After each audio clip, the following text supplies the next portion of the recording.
Recording. All right, welcome to Walking Out Your Purpose podcast with yours truly, Alecia Smith. I am so excited to be here with you all one more time. Thank you all for your support. And today I am continuing in the series, A Peek into Purpose. And what a blessing it is to be on the same stage as the Rosalind Greene-Price. And you all are going to get to know her today. What a beautiful vessel, what a beautiful soul, and just a magnificent woman of God who wears a lot of hats. And I'm sure she's going to talk to us about that today. I tell you all, during this pandemic, it has opened so many doors, so many platforms. And that's how I got a chance to meet Sister Rosalind, is through one of the platforms that our ministries that we're on for Ministers' Wives. And so we share that in common. And again, I'm just so honored, privileged, blessed to bring her to you all today. So welcome to the show, Rosalind. Thank you. First of all, you know what? I am beyond a fan. Like I say, beyond a fan. Okay, walking in your purpose. First of all, I love that. I love that name because you know what? We have these forums and they are so needed right now. So I definitely love it because what's the best thing we can do, like your title says, is to know how to walk or learn, I should say, how to walk in our purpose. And that's just such a blessing when you realize your God given gift. So the honor is mine, definitely. And I appreciate you inviting me up here, definitely. Amazing, amazing. So I always like to start off these interviews with, who is Rosalind? Tell us all about yourself and what you're all about. Whoa, man, that's a lot. And I say that because when you ask me to be up here on your forum, you know, like I said, definitely honored, no doubt. But what I had to do was kind of condense my life into a shorter narrative because when you talk about your purpose, like I said, that covers so much ground. You know what I mean? So I said, okay, what is the best way that I can let the audience know who Rosalind is without overdoing it, if that's possible. And my narrative basically is being a single mom, being a victim of sexual abuse, being having decreased self-esteem, stepping into my purpose in God, and ultimately finding Rosalind. That's good. Yeah, that's good. So speaking of finding yourself, when do you feel like you discovered that, and how have you been lately, or in the last couple of years? How have you been walking in that? My I'm an old head. I always say that first and foremost. And my purpose began later, or realizing my purpose began later.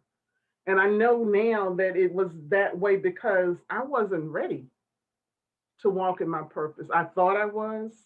I've always been a person that people would come to, women, not women, people would come to um, when they needed someone to talk to. So I always been that girl.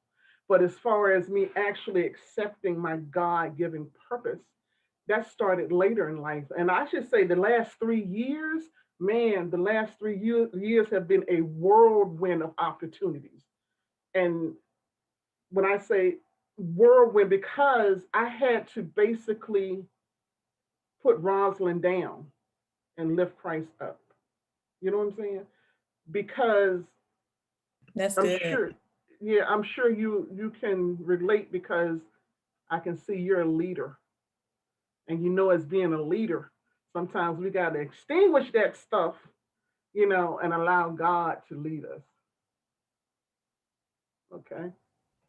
Yeah, absolutely. And it's similar to my husband. I often have this conversation because being a leader at work and then coming home and having to allow him to lead. And when I say allow, I mean that in the most, respectful way. Respectful way. But because sometimes he'll be like, wait a minute now. Don't get it twisted now, Leave that at sister. work. Yes, yes, I Right. understand. And so same similar, right? When we're thinking about our purpose, or we're thinking about what it is that we're doing in life or what have you. And Hmm. God will give us those whispers like, hold on, what, wait a minute. And he's our CEO. Yeah, He's yeah, yeah, he's the leader, he's the father, he's the alpha and omega. So we have to humble ourselves, and make sure that we're in his plan, because there's a verse, and I often mention this verse in Proverbs. It talks about we can plan all day. We can make yeah, all these plans, but God's purpose is going to prevail. So we have yeah, to always be in alignment with what he has for us. But that means yeah. we got to listen Mm. and stop thinking that we know everything. Mm. Yeah, yeah, yeah. And actually, like I said, I ran from it for years, my gift, because it's a few things that I will always often say. I don't want that responsibility. I don't want people in my business. And I was not about that life, period. I'm gonna be honest with you. You know what I mean? It's heavy. It is quite a responsibility when you truly walk in your purpose, because when God tells you to move, you got to move.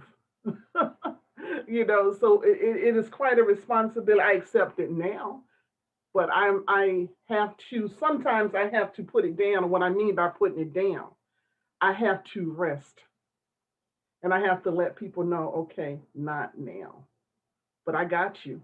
I come back, but not now. And then the reason why I got to do that is because if I don't, I'm not going to be any good to nobody, including myself, because it's not going to be a genuine, something genuine that I'm spewing out. And I always want to real talk. You see that real talk, y'all? Okay. One of my friends call me Miss Real, because I always want to Yeah. make sure what's coming out of my mouth is genuine. And if I'm spent, I can't do that. So I had to learn to watch restaurants. I'm so glad you said that, because that is a lesson right now, Sister Rosalind, that I'm learning. I'm very busy Yeah, and very much a yes, yes, yes, I can, yes, I can, yes, I can, yes, I can, right? yeah, yeah, And I'm learning, and I'm doing this work with a coach, but I'm learning, okay, everything's not for me yeah, in this season or at this time. And if I'm saying yes, yes, yes to everybody, how can I spend the right amount of time where I say my priorities are, which is my family, which is, church or whatever. So I'm learning that lesson right now of yeah, like, you can't give from a empty saucer, like yeah, because yeah, yeah, you're going to be no good to anyone. Now you'll be there, you can check the box, but yeah, you want impact, you want lives to be changed, it to matter that yeah. you were there, that you were in that meeting, that you were in that discussion, that you were at that event, right? And if we're spent, to your point, we're not any good to anyone. I So I agree. am definitely learning that lesson. So Yeah. And I often look at it like this too. We say we can multitask. yeah, We're not really multitasking. What your brain is doing is taking a piece there, piece, but you're not giving it your whole, like you said, unless you focused on one thing at a time. That's the only way you can give it your all. So it's a work in progress. absolutely. So let's talk a little bit about your story. Hmm. You mentioned little pieces of it. Hmm. So just give us a little peek into that story, and maybe how Hmm. that's manifested into some of the work that I know you're doing to of course influence and impact the lives of others. Okay. Well, when you mentioned that our husbands are ministers, so my husband is a minister, which, yes, grateful for that. But when I first met my husband, he told me a few things. First, he told me when he first met me, I'm going to be his wife. And secondly, he told me I was going to be a minister's wife. And being a minister's wife, women will come to me because you know what? They said that they would see something in me that made them feel comfortable and that I could help them. But when he told me about being the wife, well, I was happy about that part. But the part when he said about the minister's wife, I literally looked at him like he had three heads, and I rolled my eyes. And like I said, not at the fact of being the minister's wife, because you could not have told me that Rosalind Greene-Price and minister's wife had anything to do with each other. That was just not something that I thought that I would ever be able to ever do. You know what I mean? But as time went on, I started to accept my purpose. But I didn't let you know what I failed to say is that my husband, being a minister now, but he has not always been there. My husband actually had a drug addiction. And we had to allow, and I say we because when you are married to an addict, you're also in that addiction because of the codependency that goes along with it. And so, what we had to do is allow God to break us both down, not just him, me too, break us both down so that we could hit bottom and be lifted back up. Okay. And I had to stop allowing him to abuse me, not physically abusing me, but psychologically abusing, emotionally abusing, the manipulation, the guilt, all that stuff that go along with drug abuse. And I had to stop stepping in and trying to save him because we knew what God had created him to be as well. But sometimes you get sidetracked. And that's what happened to him. And when I stepped back, when he stepped back and stopped trying to do his manipulation, that's when the healing started. But what I had to do is I had to leave my very well paid job. And that was a very comfortable lifestyle at that time. And I had to sell our home at a moment's notice, pack up everything, including the kids, and completely relocate to another state. And I had to do that because God told me that my husband had to heal and I had to heal, but we had to do it separate from each other. We couldn't do it together. So we could not have that contact with each other because as long as we were having that contact, we were still in that codependent relationship. So we had to leave it right there. And that's just a little snippet of it. You know, I don't want to say too much because I don't want to take your questions. You may have some more that's going to add the rest, but that's in short uh, um, my journey. Wow. And how Mhm. long have you and your husband been married? Almost 22 years. Wow. Yeah, we and actually we married after 4 months Okay. of knowing each other, Mhm. and I love to tell people that because when you know though, even in the midst of what we went through, I'm not saying that divorce don't get in your head. I'm being real on that one. But every time that tried to go that route, I Mhm. had an uneasiness, Mhm. and God was telling me, no, Yep. no. And if you don't feel comfortable, I tell everybody if you have an uneasiness about a decision, don't do it Yeah. because you're gonna regret it more than likely. So, Yeah. And I know sometimes it is difficult to go through those types of situations, or we get into a place of God, like, why me? Or mm, why is this happening? But I'm grateful. And I know this is going to sound weird, but I'm grateful for that story, Rosalind, because that's why you have real talk. That's why you're exactly. able to bless so many people. And it's literally, when you said earlier, genuine. It literally is genuine, and it's something different. Especially when we think about, Church of Christ, and kind of, for those that are a part of our faith, it's not often that we see these type of platforms where people are able to really talk about past hurts, past addictions, past situations, and how God has delivered them. And now they have that testimony in that ministry. We like to get the testimony, but we don't really want to share the testimony because we don't want people to think about, like, oh, she was thinking about divorce, oh, she was thinking, her husband was, all that, as if any sin is bigger than the other, and we all Hmm. we all got some junk in our life. Yeah. So, but anyway, but that is, I'm grateful for that story, and that trial. And that's where, it talks about, in James, where it talks about when we go through these trials and these tribulations, count it all joy. Amen. And but it's for reasons like this and so many lives that you're impacting. I know on a consistent basis with the Real Talk. So let's talk about that. So tell us Hmm. about the show and how this came about and how people can get connected to that. Yeah. Well, the just what you just said. When you go through stuff at the time, you don't realize you're going through it. And yes, I did it too. Like, why me? Why didn't nobody tell me about this? And even if they would have told me, I wouldn't have listened anyway. So that's the thing. But it came from that because I walked around for years angry. Just when I say angry, not angry, uh, that bitterness, angry, the chip on your shoulder type of thing, anger. And it's because I was hurting and I didn't realize for years I was walking around like that, and it affected my relationships, just making bad decisions on so many different levels, and when I started, it was always somebody else. It was always somebody else's fault. That was that. And then when I started thinking, God said, wait a minute, sister, I need you to look at you.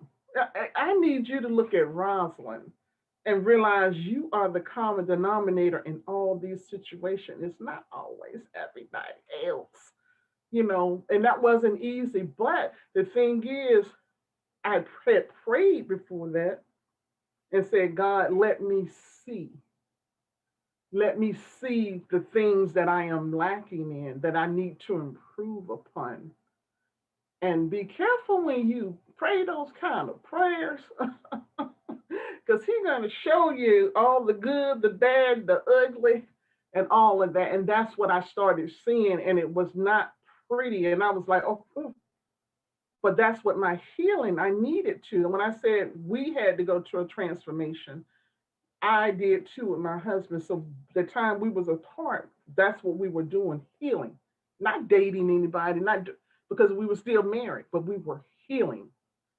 So that's where Real Talk came about because I understand how it feels when you're walking around, and that stifled my purpose for years because I was not willing to accept the problems, some of them that I was not purging of. You know what I mean? And my purpose is just to help people because if you can't get over that first, you're stuck. You're not going to see Christ like you're supposed to because you still have all that damage inside. So that's what we want to do is to help you get over that first.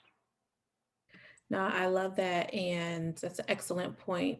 And one of the things that I think about is people that are looking for healing, people that are looking for help, w- not only want you to be sympathetic, they want you to be empathetic. They want you to know Mm, that you understand, that yeah.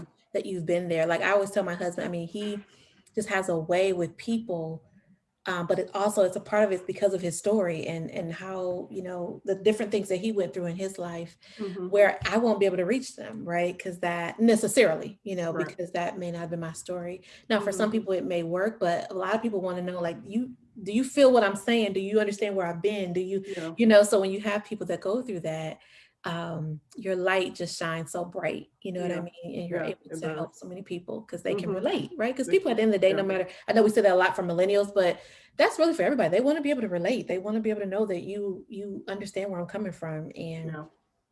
Yeah. I'm so blessed to know you and to, like I said, have you on the show today. So I want to talk about your organization because you also have In Him Forever. So tell us about that and what is that all about? All of it is related. And that's the thing. Everything is under my organization, like you say, In Him Forever Inc. And that is my nonprofit that I have that has been mentally in existence for years, but it actually came to pass about 5 years ago. And it's still the same thing. Right now, we're trying to reach anybody, same thing, who needs help, spiritual counseling. If I need to help you by feeding you, clothing you, help you with your rent, whatever I can do to get you to see Christ, that's what the goal. And I shouldn't say I, me, my husband is a part of it too. That's what we're trying to do. And eventually be able to set you up in your own home, your own housing, your or at least that transitional period. Because sometimes in order to heal too, you got to be taken out of the situation. Because if you're still in that situation, sometimes you're going to go right back to it, or you're just not going to get the clarity that you need because you're still in that situation. So Wow, that's amazing, and you have a beautiful heart, because I think anyone that is willing to put their needs, their wants aside to help someone else, to bless someone else. I mean, that's what this Christian life is supposed. That's what kingdom work is supposed to be about. yeah, yeah, That's what we're supposed to be doing, right? The Bible talks about, Jesus, mentioned to people like, hey, you didn't feed me, you didn't give me water, you didn't. They're like, well, when did we not do that, Lord? You're like, when you didn't do it for the people, yeah, like yeah, you didn't do it for me. So yeah, that is so important to get back to that core ministry and yeah, not wait for the church to do it, yeah, not wait for somebody else to do it. Just do it, yeah, right? And yeah, people yeah, will usually grab a hold of that vision, and walk alongside you. So that's awesome. That's yeah. awesome. I just have to make sure we always put the stipulations um, not on the people per se we're trying to help, because I don't care who you are, I don't care what color you are, I don't care what your background was. If you need help, you need help. But we just had to, because I'm heart led sometimes, I had to put heart and use my brain more, because you hear stories and you're like, oh, I just want to help everybody, and I can't. You have to still be logical when you're trying to help, because unfortunately everyone don't have that same mindset. They're takers, and I have to recognize the takers and the ones that are sincere, and that's not always easy, but it's a work in progress. So tell us a little bit about what's your favorite part about all of it, right? Because you mentioned it's kind of all under the umbrella of In Him Forever. What's your favorite part of that work that you're doing? Oh, I love that. My favorite, you know what? If I'm not helping people, I'm sad. And it's not control. I have to distinguish the two. It's not being in control. God made me as a leader. I have accepted that. That's not arrogance. I walk in that. And He has let me know. And you being that leader, you're going to use all those gifts that I gave you. So, my favorite part, like I said, if I'm not helping, I feel like I'm not doing enough. So I love it when I make someone smile. When someone say, I can't, oh my God, people still are here that are willing to help. And I let them know there's a lot of people willing to help. You just have to search for them sometimes. But just helping somebody, even if it's something simple as calling the grocery store and getting food delivered to them. Those type I love those types of things, just helping. Yeah, something about that brings joy, fulfillment, um, yeah, like you said, happiness. Because when you're not in that space, that's how you also know it's your purpose, Hmm. right? Because you're drawn to it, and it's not for profit. It's not for any other thing than to bring God glory, to do His work, to show Hmm. love, to show compassion on people, and that's what we should be doing. So that's Yeah, awesome. yeah, and the effortless, Go ahead. What'd you say? and it's effortless. Yes, it's Yes, effortless. absolutely, absolutely. So pandemic. Mm, So we, some feel like we're coming on the other side of it. I'm not sure, but in all things, God is good either way. yeah. But Hmm. how have you had to pivot? Have you had to pivot? What's changed in the last season? Year and I guess a year now that we've been in this chaos or this situation of a pandemic. I realized some of the gifts I didn't know I had. Real talk has started prior to the pandemic, so that was already in existence, but it was on a different level then. But since the pandemic, I had to learn how to reach people in a different manner. So I mean, I really, I said I really learned some gifts I didn't realize I had, and I think it's going to continue however things turn out. Like I said, if God only knows, what we're gonna do, but however it turns out, I'm gonna be accepting in any other way. So I just learned some gifts and how to really minister to people, and it's been total blessing, not disrespectful about people who have lost, but for me, it has been a blessing because I've been able to reach so many souls and reach and meet people. Like you said, I met so many people during this time that I probably would have never been able to meet. I got sisters everywhere, brothers everywhere. We ain't never seen each other in person. But you like, girl, you my girl. You know what I'm saying? So I know that that's right. I just love it, and I just pray that this fellowship continues after the fact, or in whatever manner whatever happens. I just hope this fellowship and the love continues. Absolutely. When God's hand is at work, when he's moving, there's always a lesson. There's Yeah, always something to gain. Even in loss, there's always something to gain. And I think that this pandemic, to your point, certainly has its moments of just sadness and grief, and not good things or not good feelings, but there's also been growth, yeah, spiritual growth. yeah, And now we have the, I mean, we've always had the word, of course, but now it's literally on your computer, and you could you could be listening to the word, and it's getting yeah. into so many people's pure view, that may not have ever stepped foot in a church building. Yes. And so I agree with you. Hmm. It definitely has its high points as well. Yeah, yeah. So what I want to shift into quickly here is, um, tell us how people can get in touch with you on Real Talk, or how they can support In Him Forever. Just kind of tell them what's your links and all that stuff. Oh, you asked me that before, and I just went all around the question. Okay, real talk. It streams, of course, through Zoom to Facebook, and I have pages for everything. I have a page for Real Talk, a page for In Him, a page. So I got all these different pages. But my primary means of you are reaching out to me. Just send me a friend request. I try to accept as many as possible, but Facebook limits us on things. But you can also reach me at my email address, in him underscore forever at yahoo.com. Those are the two best means to reach me, like I said. Or you can go to my pages, my Real Talk page, leave me a message there. Real Talk dot five dots NOW. Real Talk now. You can also leave me a message that way. And I promise, if you leave me a message, I'm going to get back to you. I promise you That's awesome. That's that. awesome. So like I said, I am truly grateful for you, your ministry, what you're doing for the body of Christ, and for people in general. To Hmm. your point, you're blessing a lot of people, your organization, as well as Real Talk.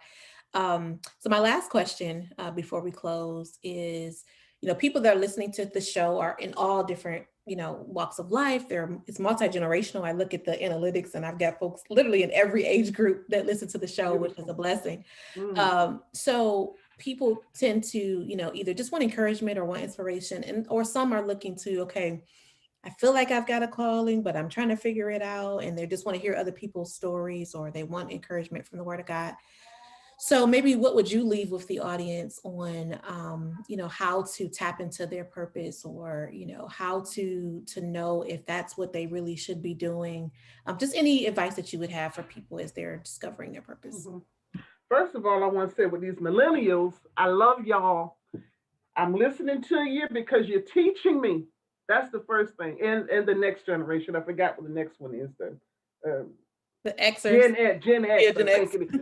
I'm listening to you all because you all are teaching us old heads some things, a thing or two. But your gift, like I said before, is effortless. It should not be hard. Too many times, what we're doing is trying to walk in somebody else's purpose, somebody else's gift, because you know why?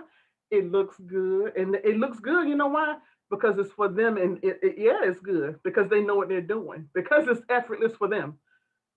Your gift is not, no, let me rephrase that. We have a lot of forums out here. Your forum, my forum. We have so many. But you know what? I try to support each one because you know why? Your gift is for you. What's for you is for you. It's what's for somebody else. And you can have similar forums. That's okay. Help each other out and make sure that that gift that you have, if it comes effortless to you, it's for you, and walk in your purpose. And two, remember too, everybody's not going to understand the vision that God puts in you. They're not going to understand. They're not going to, some people are not going to support it. And you know what? That's okay. Even if you have a small, minute amount of people who are actually supporting you, that's good, because you know what? Those are true people. So remember that. Don't look at the numbers. It takes one step at a time.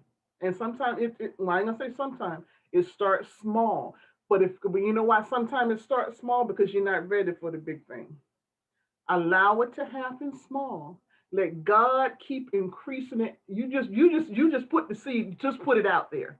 And God is going to make sure, if it's for you, that it's going to prosper. But just remember, it's effortless. That's the main thing I want to say. Amen. I appreciate that. And two scriptures came to my mind when you were talking. One is, hey, when you got two or three, Jesus is in the midst. So Mm-hmm. you always Yes. do things to just help, really one, because right, 99, right? We looking for the one that has come to Christ. So you Yes. definitely want to make sure to, I agree with you, to focus on just one, just focus on, making an impact to another person. And then Yes. the other thing is that don't despise the days of small beginnings. Mm. Yes. And with God, all things are possible. Yes. All And things that are is possible. so true. All things are possible. Yeah. Oh, that's Well, beautiful. Thank you, Sissy. yes, it's been awesome and amazing. Hmm. Again, thank you, Sister Rosalind. I pray God's tremendous and abundant blessings over your life, over your ministry, your church ministry, as well as what you're doing with Real Talk and in Him Forever. I pray for increase, all of those good things for you and your family. And thank you for Thank you. using your story to help other people and not sitting on that story. The Bible tells we overcome by our testimony. So I thank you for being on the Hmm. show, and thank you all for listening to the show. And we'll catch you the next time. Awesome. Awesome. Thank you. Love you. Love you too, sis.